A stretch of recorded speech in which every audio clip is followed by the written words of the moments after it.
Assalamualaikum warahmatullahi wabarakatuh. Yang saya hormati Bapak Kepala Sekolah SMK Tahassus Al-Quran Wonosobo, yang saya hormati juga Bapak Ibu Guru serta staf dan karyawan SMK Tahassus Al-Quran Wonosobo, dan yang berbahagia Ananda semua siswa-siswi SMK Tahassus Al-Quran Wonosobo yang alhamdulillah sudah bisa dinyatakan diterima dan bergabung kepada kami keluarga besar SMK Tahassus Al-Quran Wonosobo. Di sini saya perkenalkan, nama saya Sarwono Aji. Di sini saya mengampu mata pelajaran produktif. Hari ini saya akan mengisi materi tentang pengenalan jurusan akuntansi dan keuangan lembaga. Sekilas tentang akuntansi. Akuntansi ini jurusan yang berkonsentrasi atau berfokus pada proses pembuatan laporan keuangan pada suatu perusahaan. Selain berfokus pada pembuatan laporan keuangan yang nantinya kita buat juga berfokus pada perusahaan jasa, perusahaan manufaktur, perusahaan dagang, dan juga lembaga pemerintah atau lembaga publik. Di sisi lain, dalam akuntansi dan keuangan lembaga kita juga nanti akan mempelajari atau memfokuskan pada perhitungan tentang perpajakan, tentang sikap kerja, etos kerja, dan juga tentang kegiatan administratif lain dalam dunia kerja. Di sisi lain, dalam AKL nanti akan juga ada namanya pengembangan kewirausahaan dengan mapel atau materi pembelajaran yang lebih terfokus pada PKK atau kewirausahaan. Di sisi lain juga kami dari jurusan akuntansi dan keuangan lembaga juga bekerja sama dengan Dudi atau IDUKA atau pengajar jadi industri. Dalam hal ini kita bekerja sama dengan CV Trio Jaya.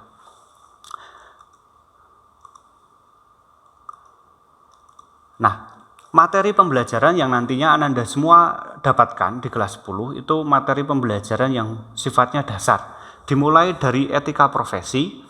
Bisa dilihat di situ bahwa etika profesi merupakan nanti fokusnya pembelajaran terhadap etika kita dalam kegiatan profesi kita.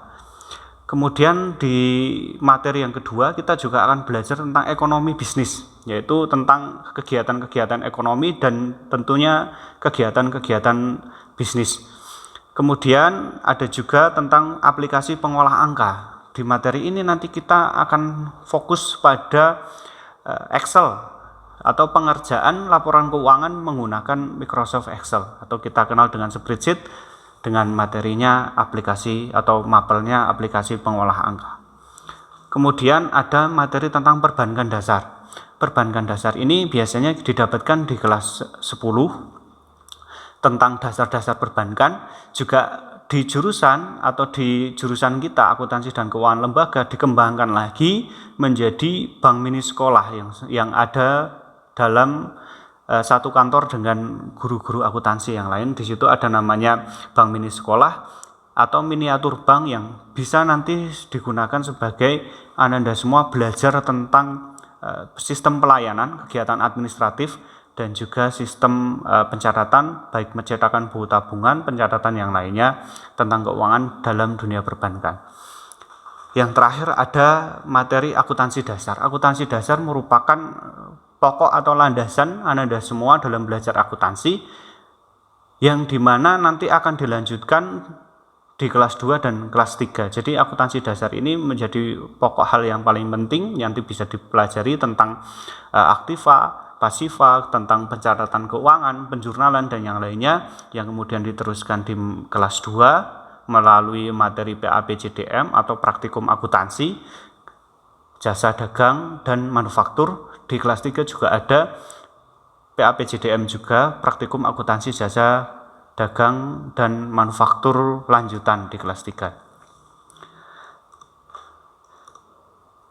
Kemudian berbicara masalah fasilitas yang ada di jurusan kita akuntansi dan keuangan lembaga, kita punya ada namanya laboratorium komputer yang kita gunakan fokus untuk pembelajaran atau aplikasi pengolah angka atau spreadsheet yang tadi sudah saya terangkan.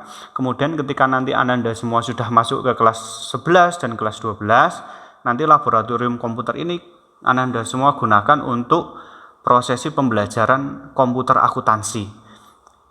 Yang kelas 11 nanti fokus pada komputer akuntansi perusahaan dagang, yang kelas 11 jasa dagang, yang kelas 12 nanti manufaktur.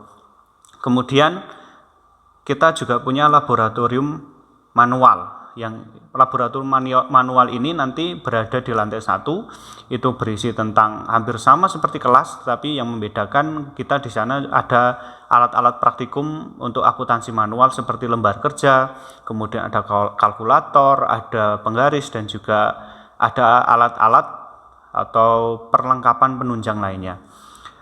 Kemudian kita juga punya nomor 3, yaitu perlengkapan lembar kerja manual. Jadi yang membuat sekolah kita beda dengan sekolah yang lain, kalau di sekolah kita dalam proses pengerjaan akuntansi nanti yang sifatnya manual atau tulis tangan, kita nanti sediakan dari sekolah, dari jurusan akuntansi.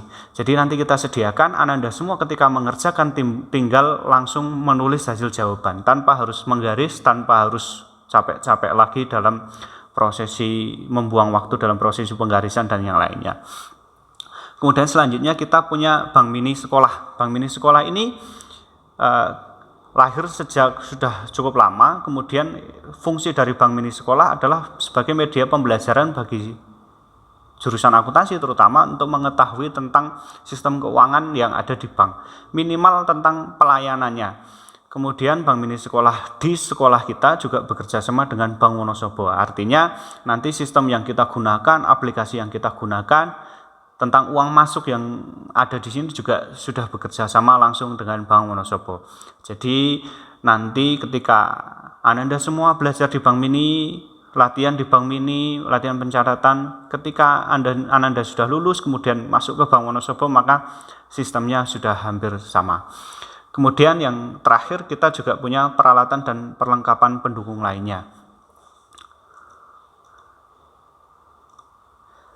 Prosesi pembelajaran. Yang pertama, kita menggunakan kurikulum yang sudah sesuai dengan pemerintah dan berkolaborasi dengan kurikulum industri. Artinya bahwa dalam proses pembelajarannya kita juga sudah tersinkron dengan apa yang ada dengan peraturan atau kurikulum yang ada dengan pemerintah, dan juga sudah berkolaborasi dengan kurikulum industri. Artinya materi-materi yang sudah diajarkan nanti dari jurusan, dari SMK Tahasus terkhusus jurusan akuntansi sudah sinkron atau sudah sesuai dengan keinginan dari dunia kerja atau dunia industri. Yang nomor 2, pembelajaran praktek dilaksanakan dengan porsi 65% dan teori 35%. Artinya nanti ketika Ananda semua sudah mulai pembelajaran, masuk ke kelas, nanti kita menitik beratkan pada keterampilan, yaitu praktikum sebanyak 65% dan juga teori sebanyak 35%. Begitu saja pengenalan dari saya. Kurang lebihnya mohon maaf, saya akhiri. Wassalamualaikum warahmatullahi wabarakatuh. Jangan lupa karena ini masih pandemi, untuk senantiasa menjaga protokol kesehatan, dan yang paling penting senantiasa untuk cuci tangan dan menggunakan masker kemanapun kita pergi. Dan ketika kita berkomunikasi ataupun ngobrol dengan teman, walaupun itu teman sudah dipercaya, tetap menggunakan masker.